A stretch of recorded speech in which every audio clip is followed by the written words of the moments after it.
Hi, everyone. Welcome to the podcast today. We are so excited to have Dr. Lindsay Gibson with us today. Lindsay is the New York Times and Amazon #1 best-selling author of Adult Children of Emotionally Immature Parents: How to Heal from Distant, Rejecting, or Self-Involved Parents. Her groundbreaking work has sold over 1.2 million copies. It's been translated into 39 and it's empowered thousands to break free from toxic legacies and reclaim their lives. Dr. Gibson has over 30 years of experience as a psychotherapist and psych diagnostician, and she identified that many of her clients' anxiety, obsessions, and depression stemmed from distorted beliefs and emotional coercion imposed by emotionally immature parents. And she also observed that while these parents might not fall into severe mental health categories, their emotional immaturity had profoundly damaging effects on their children. And she currently works as a clinical psychologist in private practice. I know when I read her work, it just spoke to me as a type C person. We think there's a lot of great discussion to be had around emotionally immature parents. We have talked a lot about our type C community coming from invalidating and at times abusive environments. So we're just super excited. And Lindsay, we really can't thank you enough for coming on today. And I guess just to kick off, we'd love to just hear a little bit about your background and what led you to becoming a psychotherapist and how you came to sort of specialize in this area of treating adult children of emotionally immature parents. Well, first of all, it's wonderful to be here with you guys and with your audience. We were just talking before we came on the air about the similarities between some of the ideas that I've had in my book and your type C community. So I think it's a very exciting thing to be able to get together with you. So I started out as someone who was trained in a psychodynamic, psychoanalytic format. And there's a lot of emphasis in that way of thinking about people on child development, because, of course, psychoanalytic theory goes back to all the stages that children go through and what happens when their coping mechanisms don't grow up at the same rate as their physical or their intellectual development. So I was familiar with that, at the very, very beginning of my career. Then I noticed that when I was doing psychological evaluations, some of the tests are normed on children and adolescents and adults. So you get answers that were more like a little child's answers. If you, I mean, just sort of stood out to me like, oh, this is interesting. This is what I would expect from a 5-year-old. And it turned me on to a way of thinking about people who come for psychotherapy treatment, whether it's voluntarily or involuntarily, because I work for the courts too, to think of them in terms of how are they functioning? Are they functioning at the level of a full grown adult, emotionally and psychologically speaking? Or do they have these characteristics that I was noticing that are really like a much younger child? So that was always informing my testing, and it made my testing very popular because the clinician who would refer someone would love to hear that the way their patient was looking at the world was like a 14-year-old, or it was like a 6-year-old. That was a helpful way for them to understand who they were working with. Later, when I got more into the individual psychotherapy, I began to hear people describe characteristics in their loved ones or their mates, their family members that were, emotionally immature. And when I started reflecting that to them, like saying, gosh, that behavior reminds me of a 2-year-old having a tantrum. Have you ever thought about your dad that way? And they say, oh my God, yes, we joke about it all the time. Dad's having a tantrum, or she's acting like she's 14 years old, or so they resonated with it, and it became a very helpful way of assisting people in getting a little bit of objective distance on the behavior of these more emotionally immature family members. And what I noticed was that the psychoeducation about the different levels of functioning was extremely helpful to them.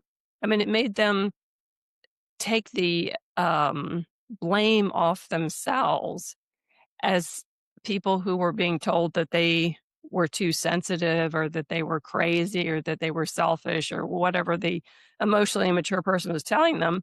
And it turned it into something where they began to be able to look at the behavior of the other person with some objectivity about whether or not this was mature, fair behavior. So I found that psychoeducation was so helpful to my therapy patients that I wanted to write the book, to give people something to conceptualize what this experience was like for them, and also to help them stop blaming themselves and stop trying to fix everything in a one-sided, unilateral way, instead of realizing what the other person was contributing to the problem.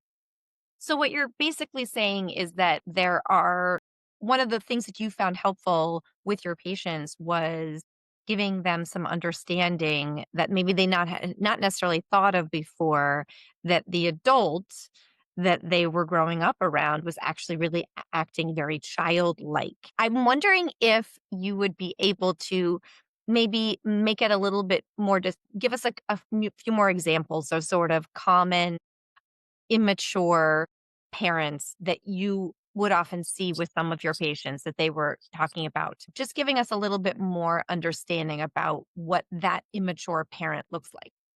Yeah, and this could be a parent, could be a boss, could be a mate, could be a friend. It's any kind of close relationship where there's some level of depth to it, where there's some emotional investment that gets going. So basically, the most important thing, and we all know this about children, is that emotional immaturity guarantees that you are egocentric, self-centered.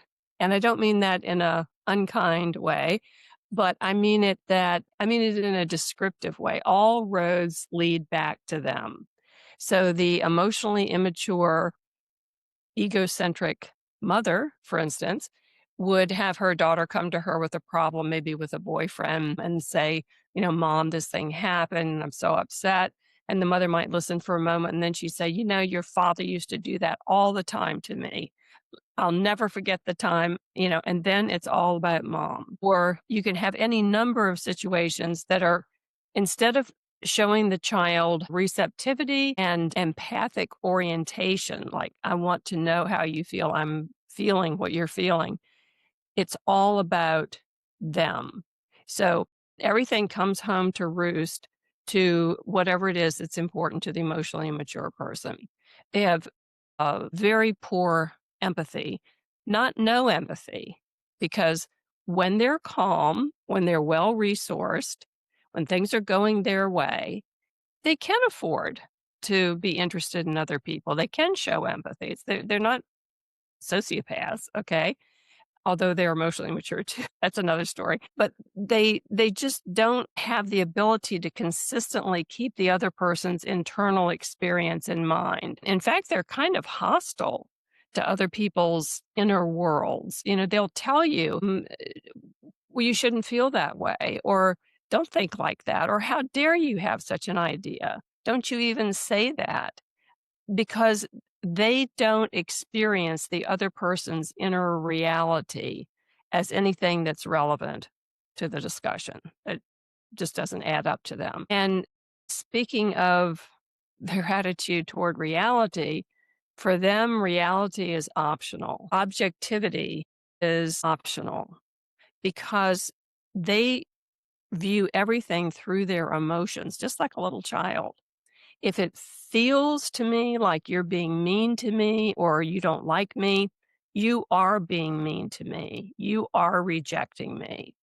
So their affective experiences, their emotional experiences become their reality. And then they will insist that they're right and you're wrong because they're very rigid thinkers. It becomes extremely difficult to work anything out with them because this combination of qualities means that they won't have any motivation for self-reflection. They will accept everything at face value on the basis of how it makes them feel. And then they will deny, distort, or dismiss anything that doesn't fit their story. So when you're trying to work something out with them or get them to see your side of things, it is extremely frustrating and it's crazy making because they will be working from a set of facts, making air quotes, that really buttress their perception of what's going on, which will always be about how is this making me feel and what is it that you're doing that's wrong? Because they tend to project blame and they tend to look for fault. If they have a problem in life, they externalize it and they see it as happening to them. So it's a very frustrating kind of personality type to try to work things out with or communicate with, even. And I think that most of us have many people in our orbit that meet this description in some form or fashion, even if it's not apparent, like you said earlier. I mean, there are just, colleagues and friends that kind of operate in this way. And it's interesting because, you're talking a lot about invalidation and, we're guessing a lot of your patients meet this definition of type C, given that invalidation, emotional neglect, abuse can all sort of create this personality type. Although Lydia Temashak would not call it a personality type, she calls type C more of a coping style. But I like would you? that.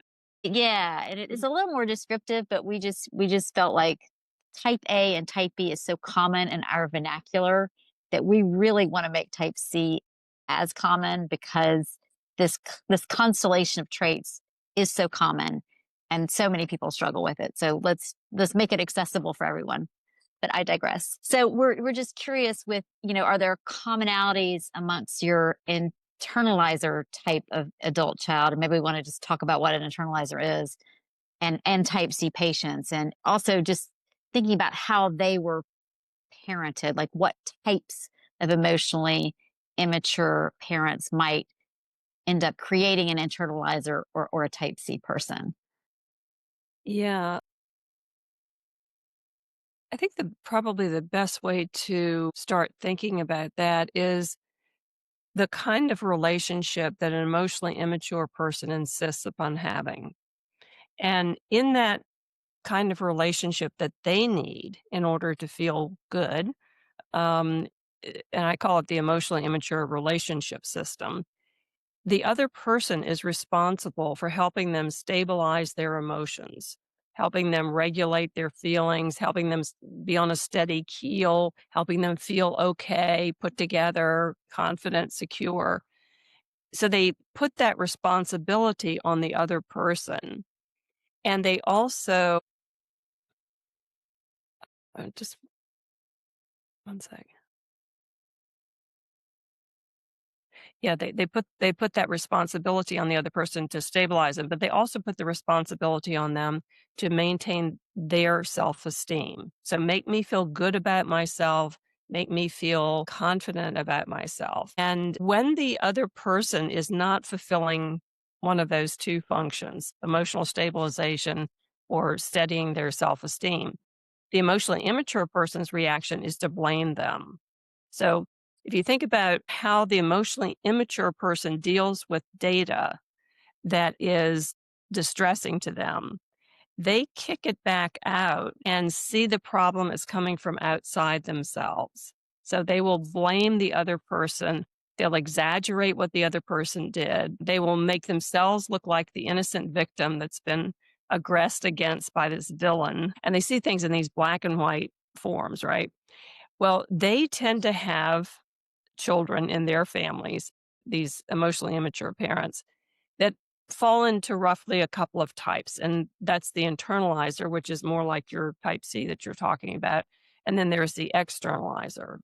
And the externalizer tends to be emotionally immature because when you cope by putting the blame outside yourself and you never look at your own behavior, it's very difficult, if not impossible, to grow psychologically and emotionally because you need self reflection for that.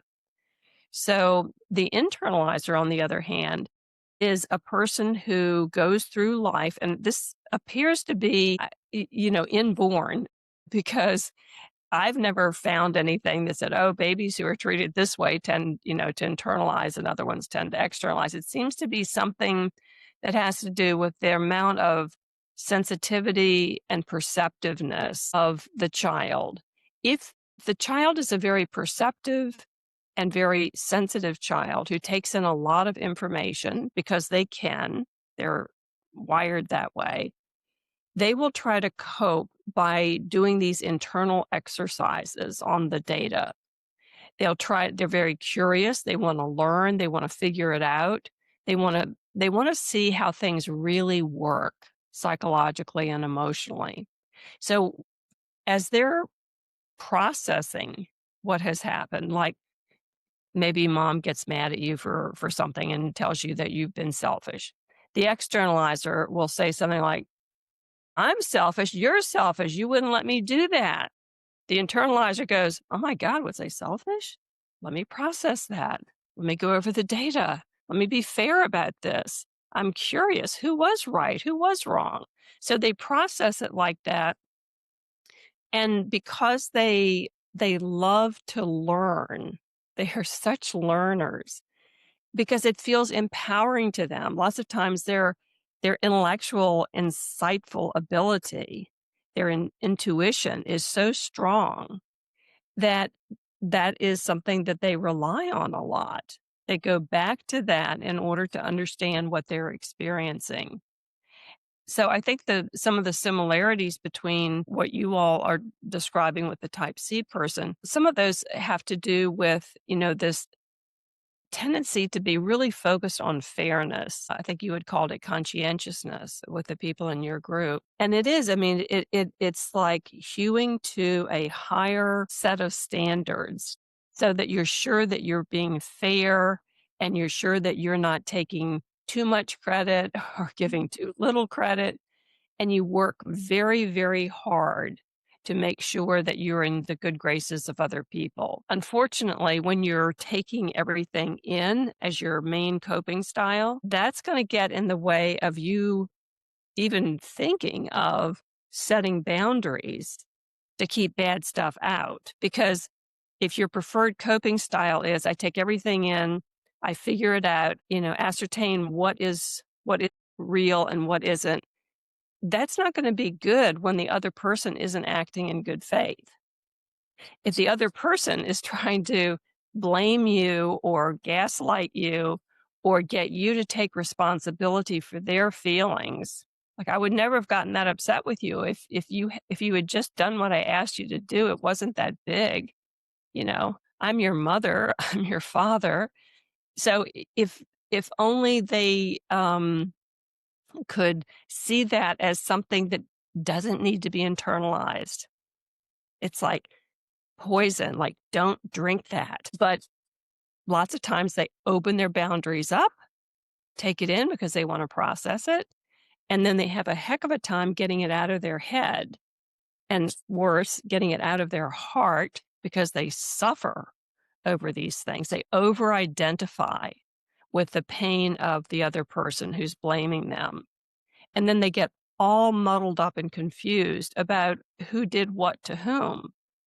And really, with some clarity on the behavior of emotionally immature people and what they're likely to do and say, you could avoid that by setting up not only boundaries on, things like how much time you spend with somebody, but boundaries on what you're going to accept as a legitimate point of discussion.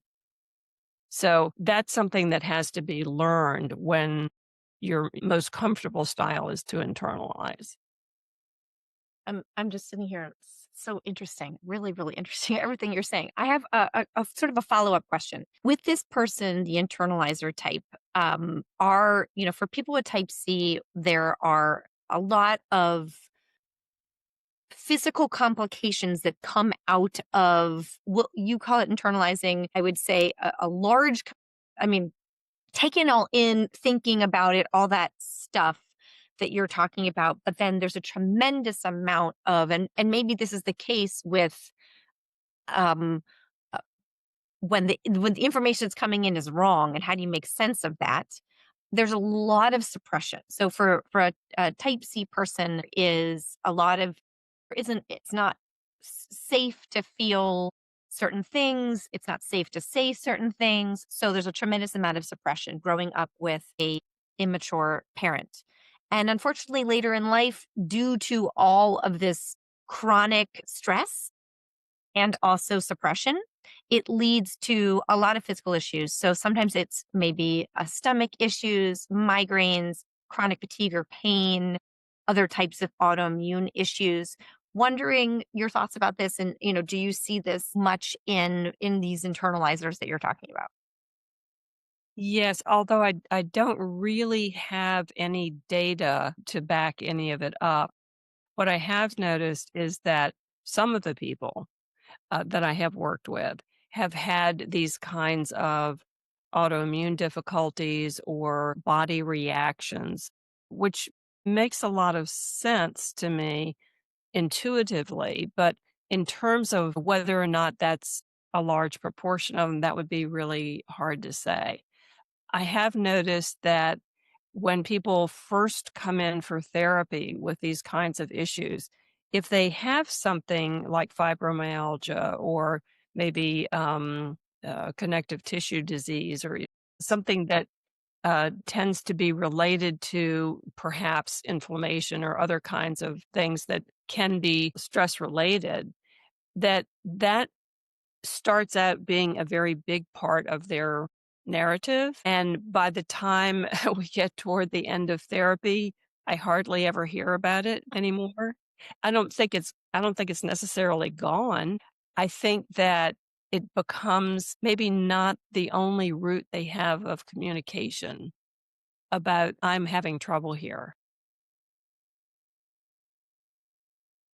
Curious about just this idea of emotional immaturity. And as a type C person who was sort of operating for a long time with not addressing my underlying feelings, suppressing everything, a lot of my actions were driven by guilt. I wasn't able to communicate directly. I wasn't able to ask for help.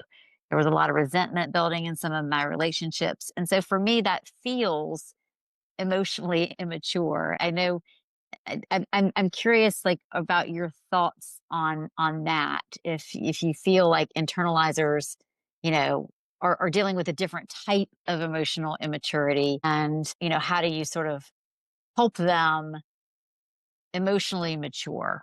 Mm. What strategies do you find are really effective? Yeah, I see that in a different way, from a different perspective. And that is that I think the internalizers are almost overdeveloped. There is what they would call a hypertrophy, overdevelopment of their emotional maturity to the point where it's become a liability. And you might say, how could having too much maturity be a liability? How could that be a bad thing? Well, if you're looking at like the strict definition of of what happens during emotional maturation, the person goes from being, as a child, a little child, emotionally unregulated, impulsive, awash in emotions, unable to anticipate the consequences of their actions, unable to control themselves, completely egocentric. Okay. So as they develop, just think about the opposite of those things. They develop control, they develop emotional regulation, they get complex enough inside that they can think about other people's mental experience. That is a hallmark of emotional maturity. So they develop these abilities, but then the good development, the good emotional maturity goes or two steps beyond that and becomes a kind of a auxiliary radar, like a defense system that becomes so intent on figuring out how other people feel, what they need, how I have to be in order to keep them calm and feeling good about themselves so that I can survive and I can be taken care of by a functional parent, for instance, that they use that good ability to such an extreme that they take their attention off the development of their own self-awareness. They lose the capacity to include themselves in the equation because they're so focused. So we can say, like bodybuilding, the person who, doesn't do anything physical, and they're very weak and they, don't have the capacity physically to do anything. And then you go all the way to, people on steroids who are, in some ways just as unhealthy in terms of their obsession with their strength, their building of their strength. So it's extremes. So the internalizer takes those, in my way of thinking about it, takes those emotional maturities and uses it to keep themselves safe. But it's for the benefit of keeping that emotionally immature person on an even keel. And when you do that, you lose your ability to tell how things affect you. So I may not know that I'm angry or that I'm in need of something, or I may not realize how badly I've been hurt or how disrespectfully I've been treated because I'm so concerned about how the other person feels. But, emotional maturity in any living thing means that you get bigger and more complex. And emotionally mature behaviors are all about complexity. So the emotionally mature person can think about themselves and think about other people. They can imagine how things are going to turn out. They can project themselves forward into the future and anticipate consequences. That's a very complex mental ability. They can go back into the past and learn from what happened before. Very complex. Having emotion for other people's feelings and being able to imagine their point of view, very complex. So to me, I can't really speak for the type C specifically because it's not my area of study, but at least for the internalizers, to me, they have a superpower. Their people pleasing, their excessive focus on other people's needs, we can see the damage that it does to their self-esteem, their self-awareness, and to their lives. That's very true. But boy, give me any day someone who does that, who is capable of self-reflection, who is capable of learning to set a boundary or to get to know themselves better so they take better care of themselves. Give me that person in psychotherapy any day over the emotionally immature person who will never accept that they even have a problem because everything is blamed on others and everything is externalized. So one has the potential for change and growth because they can self-observe and they can adjust, okay, because they're complex inside. And then the other person who oversimplifies everything, everything becomes black and white, me, me, me, me, me, and you're the villain. I mean, which person has more leverage potentially in terms of their growth and their ability to do well in the world? So like people pleasing, classic problem for internalizers, and I imagine for type C as well. We can say that that is something that is, not good. It goes too far.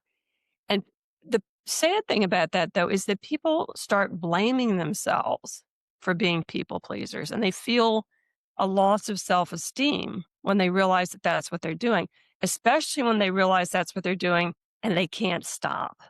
It's so involuntary because it's a defense mechanism. Defense mechanisms jump in before you even know that you're upset. That's the point of a defense mechanism. A defense mechanism is not so I feel bad and then my defense mechanism jumps in and makes me feel better. The purpose of a coping mechanism is it jumps in before you even know that you felt bad. That's how beautiful they are. So when that happens, the people pleaser is sort of stuck feeling like they've done something immature or they've done something that's not healthy and they didn't even know they were going to do it and they couldn't stop themselves. So to me, it's so sad that people who have been trained to do this to themselves then do it to themselves on top by saying, I shouldn't now be a people pleaser. And what I tell people is, thank God you're a people pleaser. Do you know what that takes psychologically to be able to do that? It's a superpower. All you have to do is become aware of the negative or scared or um, frightened feeling that you may have had underneath that tripped the people pleasing, and deal with that, and you'll get out of it if you want to. But to be able to retain an ability of how to please people, I would never want to get rid of that in someone. I mean, aren't the people that you enjoy being around and you like having their company, don't they have some people pleasing stuff to them? They do, because it makes, for an enjoyable interaction. So it's not that it's a neurotic thing that we want to get rid of in people. We just want to enable them to add a few more tricks to their bag, like boundaries, like assertion, like not being passive, like being clear. So, yes, but we don't want to make people feel that if they're people pleasing, that somehow this is a sign of their weakness or their neurosis or whatever. It can easily be changed with greater self-awareness, but you can't get it, if you don't already have it without a lot of work. Love, because we often say that there are so many wonderful parts of the type C person. And so I think you're basically saying this exact thing, which is that there's this superpower. But there is this really challenging negative side, which is because of this defense mechanism, which I actually think is a really great word in this situation, because oftentimes, either it's the internalizer that you're describing or the type C person that we're describing, there is this creation of safety, basically, that in order to help themselves navigate the world earlier on in life, they develop these coping styles. The challenge, I would say, and if you have a couple of thoughts about this, is how, even though they may not necessarily want to be continuing to act in this way, it can be really hard if you've kind of suppressed or let go connection with for so long that listening to yourself, gut instinct, paying attention to your needs, you kind of don't have those. You're not even aware of what they are anymore. And for the type C person, that is a very, very big challenge. They know something's not quite right, but they don't necessarily know how to fix it. Trusting themselves, believing in themselves, even, being able to express their feelings, being aware of what they want. So I'm just wondering, any thoughts about that? How do you help people kind of rediscover who they are? Yes. Oh my gosh. I know we could do another podcast on this, but if you have a couple of thoughts. Yeah. That's the answer. The answer is getting to exactly what you're describing, and how do we do that? So let me just give you a couple of foundational things that I use with people in psychotherapy along those lines. Yes, you're right. They have learned to tune out the information that's coming from their own subjective world, their intrapsychic world. They've learned to tune that out, because for the emotionally immature person in their life, that's irrelevant. It's not important. So they learn to treat it that way as well. And they don't trust themselves. They don't trust their intuition. However, it's interesting that there always seems to be like a line of connection to that core self, that core observing ego self, because they will come back and they'll say, I knew better. I had a bad feeling, when he said such and such, or I didn't really want to do it. I wish I hadn't. I wish I'd said no. So they retain the connection somewhere back there. But, like you're saying, the defenses pile on in order to try to keep them safe.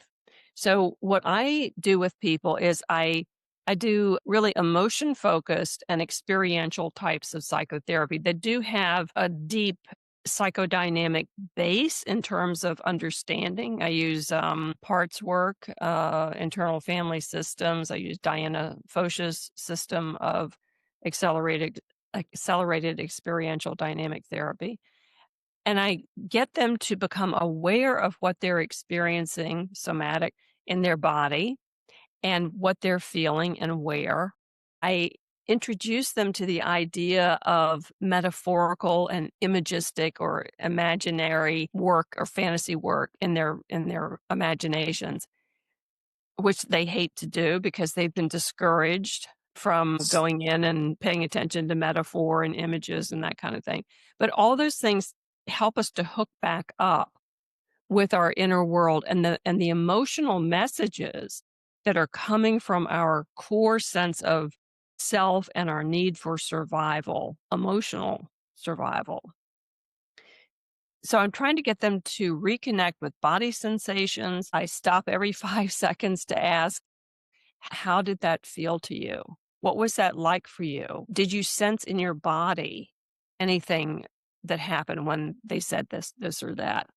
So and if I can get to a feeling, then I ask them to focus on it. And there's a guy a long time ago by the name of Gendlin, and he has a little teeny book called Focusing.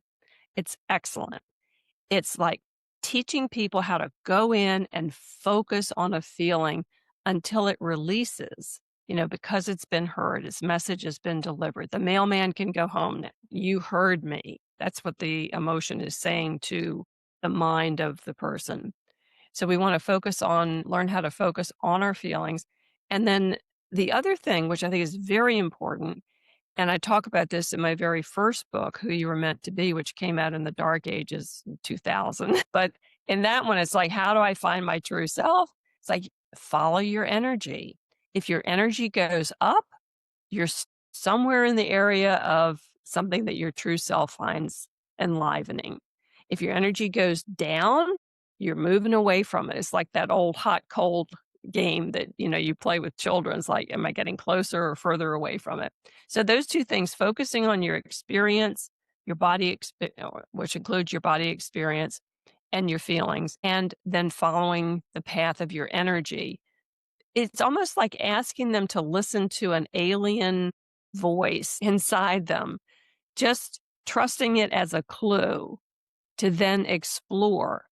Later on, that step will drop out and they'll just connect.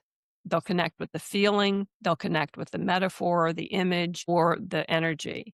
I remember once I had a patient who was thinking about leaving her husband, and she was tangled up in all these moral obligation thoughts and, who was right and who was wrong. And it was such an intellectual, obsessive discussion. I said, can you give me an image of what it's like for you now living in your marriage? And she thought for a second. She said, I feel like a coral reef that is dying. That's what you want to get to. That's what the body and the soul is trying to communicate. And they do it through feelings, and they do it through images and energy. So that's how I go about trying to reconnect the person with their core self. It reminds me a lot. We had a guest on our podcast, Dr. Diana Hill, and she had this concept of a whole body yes or a whole body no, and having people kind of get in touch with like something's happening. Are you feeling a whole body like you're drawn to it, a yes, or are you shrinking away? And I think that's very similar to what you're talking about with like, where's the energy? Like, what is lifting you and drawing you, and what are you shrinking from? I think, yeah, as a type C person who's suppressed for years and years and years, getting back in touch with that is so freeing. You feel like a kind of a new person that, yes, I am interested in that, and I'm going to go in that direction, and that's wonderful. I don't have to live in this tight little box anymore. Exactly what it feels like. Yes. Lovely description. Well, you've mentioned a couple of books. Obviously your book is wonderful, and we love that the New York Times described it as a slow burning bestseller. It sounds like it's just gotten a lot of acceleration over the years, and congratulations to you for that. It's resonating with so many people, and we think all of our listeners should read it. There's just so many great nuggets in there and so much great advice. Are there any other books that you love to recommend to your patients as things that, especially the internalizers, that could really help them in some way. Yeah, really, what I've done in those books is I have taken all my favorite books, which a lot of which are textbooks or clinical books, and I've boiled them down into stuff that I feel is clear and uses ordinary language. So the two other books of mine that I think are very helpful are Disentangling from Emotionally Immature People, and that's written in kind of like little bite-sized chunks, which make it like eating a bag of potato chips. And then there is Recovering from Emotionally Immature Parents. And so those are probably the two most practical, applicable books that I would recommend in addition to that first book of mine. The Focusing book by Gendlin, I really like that.